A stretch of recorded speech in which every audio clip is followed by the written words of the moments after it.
Hero Alam ভোটে pass করছে, তাহলে আমি পাস করার পরে তাহলে আমি এমপিটা কেন ফিরে পাবো না? যদি ইরশাদ ভাইকে ফিরে দেওয়া হয় তাহলে আমি কেন পাবো না? তাই আমার কাছে সারা বাংলাদেশের কাছে দাবি যে আমি আমার এমপি পদ ফিরে চাই। এই কারণে ফিরে চাই, আমি মার খেয়েছি, লাঞ্ছিত হয়েছি, তাহলে আমি কেন পাবো না? আমার কথা, আমি আদালতে ঘুরতে পারবো না।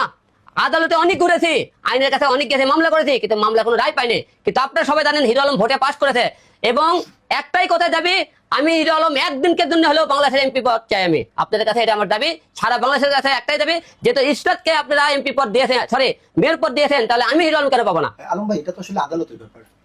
আদালতের ব্যাপার ভালো কথা, আদালত আমারটাও দেখবে, আদালত দেখুক। আদালত, আমার কথা, আদালতে আমি সারা বছর খালি ঘুরতেই থাকবো, তাহলে ইনকে ঘুরতে ঘুরতে এমনি করে আবার নির্বাচন আসবে, দেখবেন হিরো আলমের মামলা কোনো উঠলোই না। আমার একটা কথা কি জানেন, ইশরাত ভাই অনেক টাকার মালিক, কোটিপতি, তাদের ক্ষমতা অনেক বড়, এই যে তার ক্ষমতাটা ফিরে দেওয়া হয়েছে। হিরো আলম গরিব মানুষ, হিরো আলমের ক্ষমতা কম, এই জন্য কি হিরো আলমকে আপনি এমপি পদ ফিরে দেবেন না? কেন দেবেন না? আমি পাস করছি, আপনি সারা বাংলাদেশ জানেন না? আমাকে মারছে আপনারা দেখেন না? তাহলে আমাকে কেন মারছিল? ভোটে যদি আমি ধরি না হইতাম তাহলে তারা মারতো না। ভোটে ফলাফল আমি যদি পাশই না করতাম তাহলে আমার তো কেড়ে না হইতো না।